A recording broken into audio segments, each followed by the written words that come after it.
આજની ધર્મકથા. પ્રણામ. પરમાત્મા શ્રી મુનીશ્વર સ્વામી ભગવાન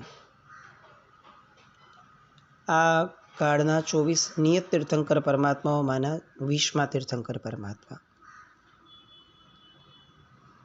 એમની શિવકેતુના ભાવથી જે શરૂ થયેલી આખી પરંપરા છે, એ પરંપરાનો અંતિમ છેડો એટલે શ્રીવર્મ કુમાર એમના જીવનની આ અંતિમ ભાગની વાતો. ગઈકાલ સુધી આપણે જોયું કે નરપુંગવ રાજા પિતાશ્રી એમને વૈરાગ્ય થયો, દીક્ષા થઈ. દીક્ષાની વિનંતી કરતા જ્યારે ગુરુ ભગવાન દીક્ષા આપે છે ત્યારે હવે શ્રીવર્મ કુમાર એ જ્ઞાની ગુરુ ભગવંતને પૂછે છે કે ભગવંત, દીક્ષાના ભાવ તો મને પણ થાય છે, આ સંસાર એની અસારતાઓ એ મને પણ સમજાય છે, મને ક્યારે દીક્ષા મળશે? અને ગુરુ જ્ઞાની છે એટલે જ્ઞાન બળથી કહે છે કે તને પાછલી ઉંમરે દીક્ષાનો યોગ થશે. શ્રીવર્મ કુમાર કહે છે કે પણ મને તો અત્યારે મન થાય છે, એનું શું કરું? રાજ્યભાર સંભાળે એવો કોઈ સહાયક નથી મારી પાસે, નહીં તો પ્રભુ મેં અત્યારે પણ દીક્ષા લઈ લીધી હોત. અને ગુરુ કહે છે કે એટલે જ મેં તને વ્રત માટે અત્યારે યોગ્ય નથી ગણ્યો.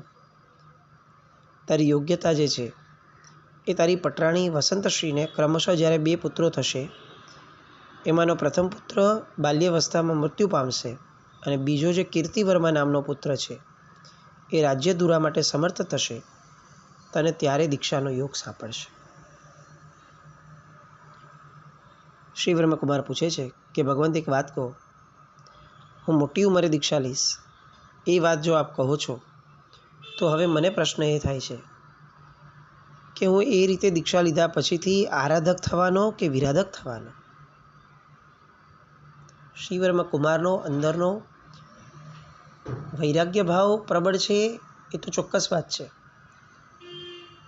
પણ મોક્ષ માર્ગ માટેની સ્પષ્ટતાનો માર્ગ, અંદરના અધ્યાત્મનો માર્ગ અને પોતાના અંતઃકરણની વેદકતાનો જે ભાવ છે એ અત્યારે જાણે જ્ઞાની ગુરુ ભગવંતનો યોગ મળવાના કારણે ઉભરાઈ રહ્યો છે.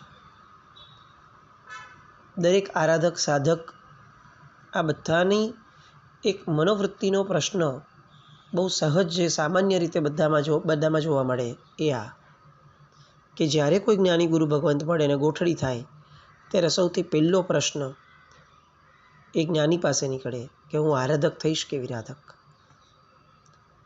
અત્યાર સુધી પોતે પોતાની નિષ્ઠાએ છે, પોતાના જ્ઞાનની નિષ્ઠાએ છે, પોતાના વિવેકની નિષ્ઠાએ છે, પણ એ બધું જ જે અત્યાર સુધી કર્યું પોતાના ચિંતન મનન જ્ઞાન સમજણ એ બધાના આધારે, એ બધું કેટલું યોગ્ય છે એ જ્યારે ગુરુ નિષ્ઠા મળે ત્યારે તત્કાલ પૂછવાનું મન થાય. અને એટલે આ પ્રશ્ન ઉદ્ભવ્યો કે હું આરાધક થઈશ કે વિરાધક? અને ગુરુ ભગવાન તત્કાળ એ પ્રશ્નની સામે જ્ઞાન દ્રષ્ટિનો ઉપયોગ મૂકે છે અને જણાવે છે કે શ્રીવર્મ કુમાર, તું આરાધક થઈશ. આરાધનાના પ્રભાવે તું તીર્થંકર ગોત્રનો નિકાચિત બંધ કરીશ. અહીંયાથી એ પછી કાળધર્મ પામીશ. પ્રાણતકલ્પ નામના દેવલોકમાં વિમલપ્રભ નામના વિમાનમાં 20 સાગરોપમની આયુષ્ય સ્થિતિ ધરાવતો દેવ થઈશ અને ત્યાંથી જ આવી ભરત ક્ષેત્રમાં મુનિસુવ્રત સ્વામી એવું નામ ધરાવનાર 20મા તીર્થંકર તરીકે તું અવતરીશ. જ્ઞાની ગુરુના મુખે આવા બોલ સાંભળતા શ્રીવર્મના રોમ રોમ વિકસિત થવા લાગ્યા. હર્ષેથી ગદગદ થતું હૈયું અને એવા હૈયે એ બોલ્યા કે ભગવંત, આ સઘળોએ આપનો જ પસાય છે, આપની જ કૃપા છે. એવું એક પણ કાર્ય નથી જે આપ જેવા સુગુરુના પસાયથી સિદ્ધ ન થાય.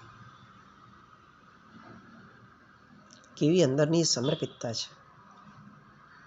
આપણા જેવા તાર્કિક માણસોના આધારે જોવા જઈએ તો આ ગુરુ ભગવંતનો યોગ તો જીવનમાં કદાચ પહેલી વાર થયો છે. અને અત્યારે તો એમણે ફક્ત પ્રશ્નના જવાબ સિવાય બીજું શું કર્યું છે? પણ એક આરાધકનું જીવન કેવું હોય, એક સાધક આત્મા એની પાત્રતા કેવી હોય, એ અહીંયા દર્શાય છે. એ પોતાને મળેલી દરેક સિદ્ધિઓમાં કારણભૂત તત્વ તરીકે એ દેવ અને ગુરુને માને, પોતાના ઉપકારીજનોને માને.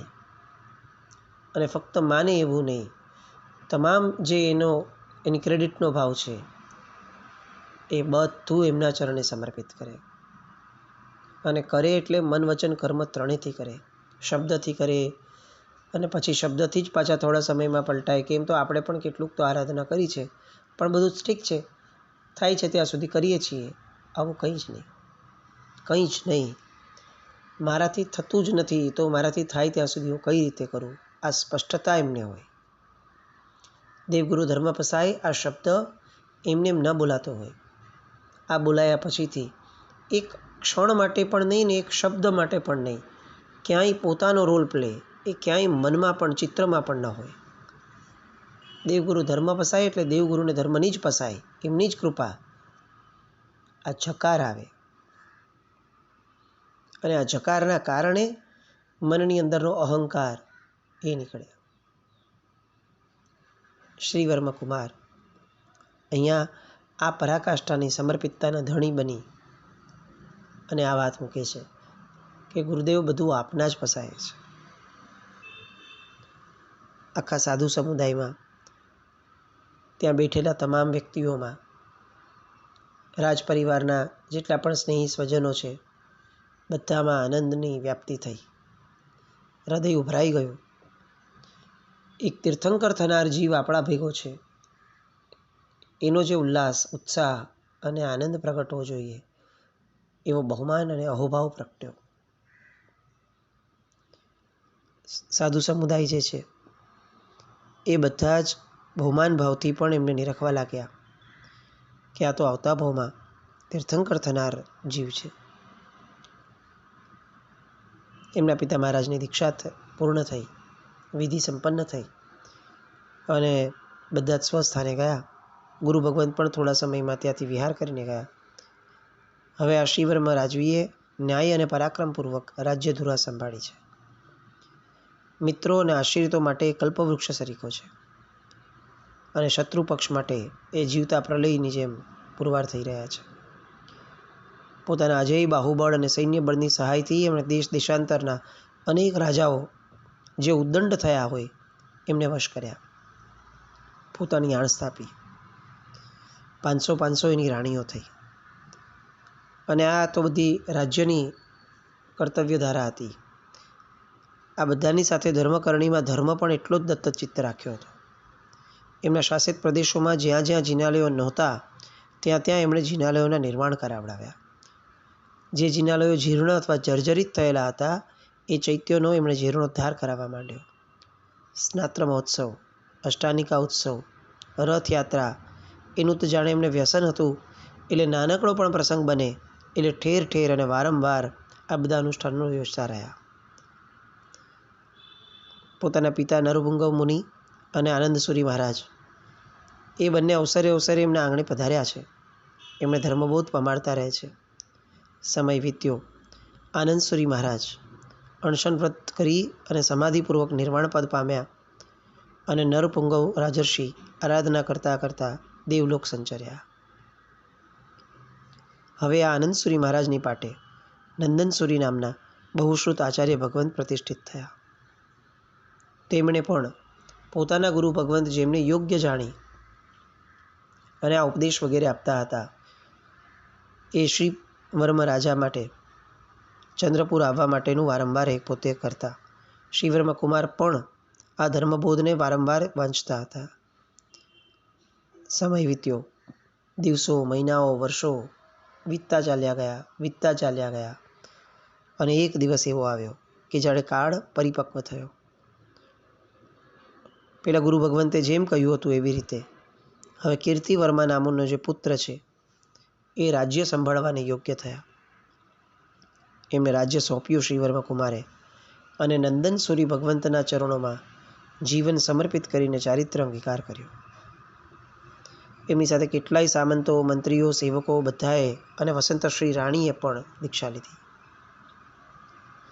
હવે દીક્ષાનો દિવસ થયો. એ જ દિવસથી આ શ્રીવર્મ રાજર્ષિ સ્થવિર શ્રમણો પાસે શિક્ષા ગ્રહણ કરવા માટે મશગુલ બને છે.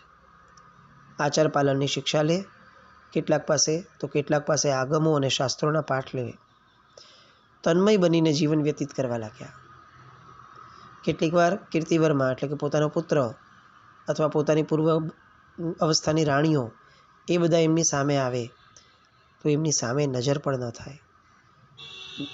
કદાચ બહુ જ આગ્રહપૂર્વક વિનંતી થાય તો ધર્મલાભ નામનો શબ્દ આપી દે, એથી વિશેષ કંઈ ન આપતા. આ સાધનાની અંતરંગ જગતની આ જગત માટેની દેન છે. જેમનું અંતરંગ જગત એ અંદરથી બહુ જ પૂર્ણ થયું છે, એ હવે આ બાહ્ય જગત સાથે અપૂર્ણ થવાની ચેષ્ટા કરવામાં ક્યારેય રસ ન ધરાવે. ચંદ્રપુરથી વિહાર થતો ગયો. દિવસે દિવસે આગળ વધતા 11 અંગના તેઓ જ્ઞાતા બન્યા. પાછલી ઉંમર છે એટલે અપ્રમત્ત ભાવ જે છે એને બહુ જ વિશેષપણે પોતે ટકાવતા હતા, ઉપયોગપૂર્વક. આરાધક ભાવ વધતો જતો હતો. સતત નવી નવી આરાધના કરવાનું મન થતું હતું. ગુરુજનોની દોરવણી પ્રમાણે નિત નવી ધર્મ આરાધનાની અંદરમાં પોતે પરોવાયા જતા હતા. એક દિવસ એમને એવો પરિણામ જાગ્યો કે એક તો મેં મોટી ઉંમરે દીક્ષા લીધી, એટલે સમયના વહેવા સાથે મારી શક્તિનો પણ હ્રાસ થતો જાય છે, અને બીજી બાજુ થોડી ઘણી શક્તિઓ બચી છે, તો હું એનો લાભ લઈ લઉં. આમ ધીરે ધીરે ધીરે હું જો મારી શક્તિઓને વાપરીશ તો હું એનો પૂર્ણ લાભ નહીં લઈ શકું. કેમ હું મારા આ દેહને જ્યાં સુધી શક્તિ છે ત્યાં સુધી તપશ્ચર્યાને વયાવચમાં કેમ ન ખોપી દઉં? આવો એમના મનમાં ભાવ પ્રગટ્યો. ગુરુ ભગવંતને વાત જણાવી. ગુરુ ભગવંત જ્ઞાની છે એટલે જ્ઞાન બળે એમણે જાણીને કહ્યું કે ભાઈ, તમારી આવરદા હવે 5 વર્ષની જ બાકી છે, એટલે આ ગાળામાં તમે જે વિચારતા હો એ બધું કરવા યોગ્ય છે. પણ તમે એક કામ કરો, એ પહેલાં ચંદ્રપુર નગરે ચાતુર્માસ હરીને આવો. તમારા જવાથી કીર્તિવર્મા રાજાને સંતોષ થશે અને એ બધા ધર્મમાં જોડાશે. ત્યાંથી પાછા આવો અને પછી જે તમારા મનોરથો આ છે એ બધા પૂર્ણ કરજો. શ્રીવર્મા કુમારને વિચાર આવ્યો કે જેનો ત્યાગ કરી દીધો છે એને ત્યાં કેમ જવાનું, અને એ બધા મળવાનું મને શું પ્રયોજન છે? અને આમ 5 જ વર્ષ છે મારા હાથમાં, તો આ બધું અવરોધરૂપ નહીં બને. ગુરુને પોતાનો અભાવ વ્યક્ત કરે છે, અને ગુરુ બહુ જ ઉદારતાથી એમને આ જે વ્યવહાર ધર્મ આચરવાનું કહે છે એની પાછળના કારણો સમજાવે છે. એમના જવા માત્રથી લોકોની અંદરમાં કેવું પરિવર્તન આવવાનું છે એ સમજાવે છે, અને એમના ઋણાનુબંધ જે બાકી છે એ પૂર્ણ કરવા માટે પણ ત્યાં જવું આવશ્યક છે એ ભાવ પણ બતાવે છે. એક જ્ઞાની વ્યક્તિ જીવનમાં મળી જાય કે જે વ્યક્તિ ખરેખર દીર્ઘદ્રષ્ટિથી જોઈ શકે છે, જીવન કેટલું સરળ બની જાય. આમ દેખીતી રીતે એવું લાગે કે હવે દીક્ષા લીધી છે તો સ્વજનો પાસે કેમ જવાનું, એમાંય 5 જ વર્ષ બાકી છે એવું સમજાઈ ગયું છે તો હવે કેમ જવાનું, આ ભાવમાં જરાય ખોટપ નથી લાગતી. પણ જ્યારે એવું સમજાય કે 5 વર્ષ ભલે બાકી છે પણ ઋણાનુબંધો બહુ થોડા બાકી છે અને એ જો પૂરા નહીં કરાય તો પાછા એ આવતા ભાવમાં કેરી ફોરવર્ડ થશે. એના કરતાં જો એક વાર માત્ર જવાથી બધું કામ થઈ જતું હોય તો જવું જોઈએ. ગુરુ જે પણ આજ્ઞા કરે છે, જ્ઞાની ગુરુઓ, એ બધી આજ્ઞાઓને પૂર્ણપણે નિસંકોચપણે પાળવામાં ઘણા ફાયદાઓ છે. બસ ખાલી એટલું છે કે ગુરુ શોધતા પહેલાં એ ગુરુ કેટલા જ્ઞાની છે અને એ ગુરુ મારી માટે કેટલા જ્ઞાની છે, આ આપણે નક્કી કરવું પડે. દરેક વ્યક્તિના દરેક વચનોને ઝીલવાની તો આપણામાં ક્યાં પાત્રતા ઊભી થવાની, અને આપણામાં ક્યાં એવી શક્તિ પણ ઊભી થવાની. પણ કોઈ એક યોગ્ય વ્યક્તિને આપણા માટે પકડવો એ બહુ આવશ્યક છે. શ્રીવર્મા મુનિ ચંદ્રપુર ચોમાસું રહ્યા. રાજા અને પ્રજાને ધર્મમાં જોડ્યા, બધાને સંતોષ પમાડ્યો. છેવટે બધાની સાથે ખમત ખામણા કર્યા, બધાની અનુમતિ મેળવી અને ચોમાસું પત્યું એટલે ગુરુનિશામાં ફરી પાછા આવી પહોંચ્યા. હવે તો એક એક પળ લાખેણી હતી, એક એક દિવસ મહામૂલો હતો. ગુરુ ભગવનની નિશ્રામાં પહોંચતા જ એમણે એ જ દિવસે ગુરુમુખે અભિગ્રહ ગયો કે હવેથી મારે ઓછામાં ઓછો 8મ તપ જ કરવાનો અને એના પારણે પણ હું આંબિલ કરીશ. અને આમાં જ્યારે મને મન થાય અને અનુકૂળતા રહેશે ત્યારે એ પારણાને બદલે 4 ઉપવાસ, 8 ઉપવાસ, 9 ઉપવાસ આ રીતે હું આ તપશ્ચર્યા આદરીશ અને એના પારણે પણ પાછું અંતે તો આંબેલ જ કરીશ. આંબિલ નામના તપ સાથે આ મુનિસુરત સ્વામી ભગવાનના પૂર્વભવનું જે જોડાણ છે એ આપણા માટે બહુ આદર્શરૂપ ગણાય. તપ સાધનાના કાળમાં બાળ, વૃદ્ધ, જ્ઞાન, તપસ્વી આ બધાની નાના મોટા મુનિવરોની અપ્રમત્ત ભાવે અવિરત વયાવચ કરે છે. આ વયાવચ એ આ શ્રીવર્મ કુમારની તપ સાધના એનો અતિ મહત્વનો ભાગ હતો. પૂર્ણપણે વયાવચ કરવાની અપ્રમત્ત ભાવે અને ક્યાંય પોતાના દેહની ચિંતા માટે ક્યાંય પણ તપની અંદરમાં એક નાનકડું પણ કોમ્પ્રોમાઇઝ નહીં. કેમ? કારણ કે નજર સામે ફક્ત આ 4 વર્ષ છે અને 4 વર્ષ પછી જે મેળવવું છે એ બહુ દ્રઢપણે મનમાં બેસેલું છે. આ 4 વર્ષને એવા રોકડા કરી નાખવા છે કે જે લક્ષ્ય માટે જન્મ્યો છું એ લક્ષ્ય સુધી પહોંચવામાં હવે કોઈ રોકી ન શકે. જેટલા ઉમળકાથી એમણે અભિગ્રહ ધર્યો હતો 8મના પારણા 8મનો એના કરતાં અનેક ગણા આનંદ ઉલ્લાસ સાથે એમનું હવે આ પાલન એમણે આદર્યું. અભિગ્રહના પાલનમાં આ ગાળામાં જ એમણે અરહદ વાત્સલ્ય આદિ 20 સ્થાનક પદોની ભાવદયા નીતરતી અદ્ભુત આરાધના કરી અને આ આરાધના દ્વારા મનના કોમળ પરિણામ દ્વારા મોક્ષના તીવ્ર અભિલાષ દ્વારા અને મને જે પ્રાપ્ત થાય એ આ જગતને પણ પ્રાપ્ત થાય આવો એક ઉત્કટ ભાવ એમના મનમાં જે પ્રગટ્યો, એ પરિણામ જે પ્રગટ્યો એના કારણે તીર્થંકર નામ કર્મની નિકાચના કરે છે. અંતે સંલેખના કરે છે, આલોચના દ્વારા આત્મશુદ્ધિ સાધે છે. ગુરુમુખે મહાવ્રતો ઉચ્ચરી સર્વજીવ લોકની ક્ષમાપના કરી અને એક પર્વતની નિર્વદ્ય શિલા ઉપર અણસણ વ્રત ગ્રહણ કરી 2 માસના અંતે એ અણસણ દરમિયાન શુભ ધ્યાનમાં ચિત્તને પરોવી સમાધિ સાધતા સાધતા કાળધર્મ પામ્યા અને ત્યાંથી નીકળી એમનો પુણ્યાત્મા પ્રાણતકલ્પ દેવલોકમાં દેવ તરીકે ઉત્પન્ન થયો. શિવકેતુના ભવથી જે ઉત્ક્રાંતિ યાત્રાનો પ્રારંભ થયો હતો એ હવે તેના અંતિમ મુકામ પર આવીને પહોંચી. આ હતી આધ્યાત્મિક ઉત્ક્રાંતિ.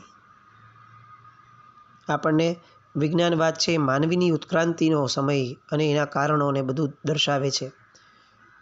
એ કેટલું વાસ્તવિક છે એ પ્રશ્ન છે, પણ આધ્યાત્મિક ઉત્ક્રાંતિ એ કેટલી વાસ્તવિક છે એ આપણને અશિવકેતુના ભવથી શ્રીવર્મકુમાર સુધીના ભવની યાત્રા દરમિયાન સમજાય છે. આત્માનો ગુણ વિકાસ.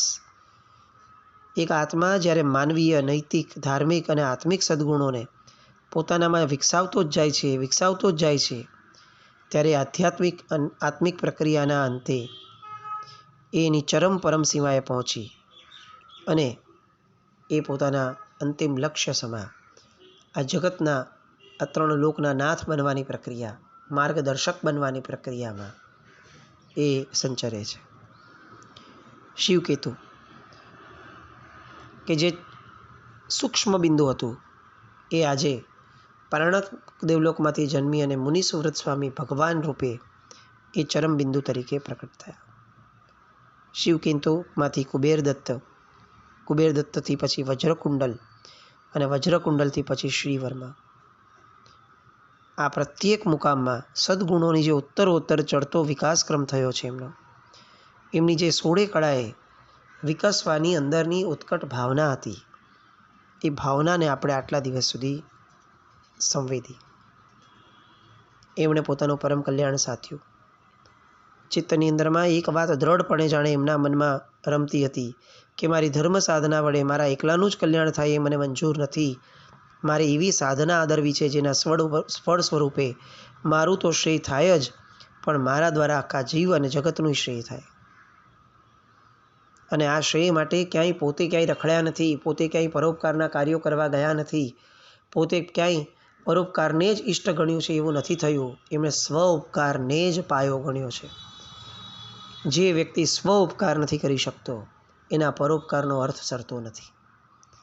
અને ખરેખર જગત ઉપર સૌથી મોટો પરોપકાર એ છે કે દરેક જીવ પોતે પોતાનો સ્વ ઉપકાર કરે. પરોપકારની ઘેલછાઓ ઊભી કરવી એના કરતાં સ્વ ઉપકારનું સાધન એને વાપરી અને એને સાધ્ય બનાવવું એ ખરો પરોપકાર છે. આવી તીર્થંકરપણાની સાધનાઓ જે શ્રી વર્મકુમાર દ્વારા થઈ અને એના દ્વારા જે નામકર્મ નિકાચના થઈ એના કારણે મુનિ સુવ્રત સ્વામી ભગવાન તરીકે જો એમને જીવ પ્રગટ્યો છે. પરમાત્મા તરીકેની કથાઓ એ તો તમામે તમામ તીર્થંકર પરમાત્માઓની ક્રમબદ્ધ રીતે આપણે ઘણીવાર કલ્યાણકોના માધ્યમે સાંભળી છે. આજે અહીંયા આપણે આ વિશ્વ તીર્થંકર પરમાત્માની ઉત્ક્રાંતિ યાત્રા, આધ્યાત્મિક યાત્રા એમાં વિરામ લઈએ. હોળીના દિવસો આવે છે, શાશ્વતી હોળીના. શાશ્વતી હોળીના પારણા પછીથી ફરી પાછા આપણે આ જ ક્રમની અંદરમાં ક્યાંક કોઈક નવા ચરિત્ર સાથે ભેગા થશું. પણ આ ચરિત્ર એ આપણા જીવનની અંદરમાં મુનિ સુરત સ્વામી ભગવાન પ્રત્યેનો અહોભાવ ઉચ્ચતમ કક્ષાએ લઈ જાય. જ્યારે જ્યારે એમના દર્શન કરીએ ત્યારે ત્યારે થોડીક વાર પલાઠી વાળીને બેસીએ અને આ બધા ભવોને એમની સામે વિચારણામાં લાવીએ અને આ દરેક ભવો દરમિયાનમાં એમણે જે ગુણની કેળવણી કરી છે એવા ગુણની કેળવણીની યાચના કરીએ. મુનિશ્વર સ્વામી ભગવાન એમનું પરાક્રમ એ આપણું પરાક્રમ પણ એનો પંથ બને અને આપણે પણ એમના જેવા ઉત્તમ ફળને ક્યારેક પામનારા બનીએ. પુરુષાર્થ વડે એવી શુભ મંગલ કામના. હોળી માટે હવે શાશ્વતી હોળી દરમિયાનમાં ધર્મકથાઓ માંગલિક રહેશે. હોળી પછીની ક્રમની અંદરમાં પારણા પછીથી આપણે ફરી પાછા નવા ચરિત્ર સાથે થશું ભેગા. પણ આ હોળીના દિવસો પણ આપણે બહુ ઉત્તમ રીતે જેટલા પાળી શકીએ એ પાળવાનો આપણે પ્રયત્ન કરીએ. હોળી વિશેની વિશેષ સમજૂતી માટે કાલે કદાચ ફરી એકવાર આપણે મળીએ. ત્યાં સુધી દરેકને હોળીની શુભ મંગલ કામનાઓ. આઈમ્બિલની હોળી એ ફક્ત આઈમ્બિલ પૂરતી ન રહેતા સિદ્ધચક્ર ભગવાન, નવપતજી ભગવાન એ બધાની આરાધનામય રહે એવું પણ બને એવી ચિંતન મનનની ધારામાં પણ એ આગળ વધે એવી શુભ મંગલ કામના સાથે. જીન આજ્ઞાવૃત કંઈ પણ બોલાય તો મિચ્છામિ દુક્કડમ. પૂર્ણ ચરિત્ર દરમિયાન કંઈ પણ અજુકતું બોલાયું હોય તો મિચ્છામિ દુક્કડમ. જૈનમ જય યતિ.